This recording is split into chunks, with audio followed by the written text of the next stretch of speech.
Powell activity சரியில்லாமல் இருக்குது. அதாவது மோஷன் டைம் இல்லாமல் போயிட்டுருக்கீங்க.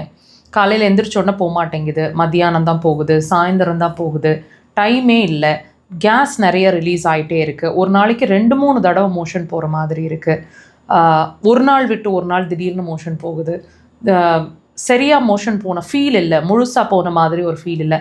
இந்த மாதிரி உங்களோட சிரமங்களில் எதில் நீங்கள் இருந்தாலும் இந்த பாயிண்ட்டை வச்சு நீங்கள் ட்ரீட் பண்ணிக்கலாம். லொக்கேஷன் பாருங்கள். அதாவது உங்களோட மோஷன் ஆக்டிவிட்டீஸ், உங்களோட பவல் ஆக்டிவிட்டீஸை கரெக்டாக அலைன் பண்ணுறதுக்கான சூப்பர் பாயிண்ட்டுங்க இது. லொக்கேஷன் பாருங்கள்.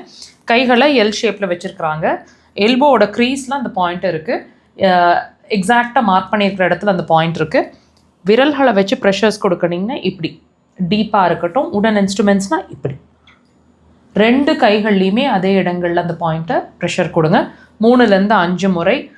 காலை எழுந்து பெட்டில் உட்காந்த டைம்லேயே நீங்கள் இந்த ப்ரெஷர்ஸை ஒரு 10 நிமிஷம் கண்டினியூஸாக ப்ரெஷர்ஸ் கொடுங்க.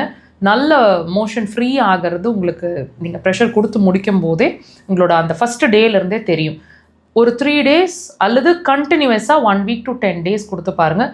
உங்களோட லார்ஜ் இன்டெஸ்டைனோட அதாவது பவல் ஆக்டிவிட்டீஸ் நல்ல சீராகிறது உங்களால் ஃபீல் பண்ண முடியும். தேவைப்பட்டால் அதுக்கு மேலே கண்டினியூ பண்ணுங்கள்.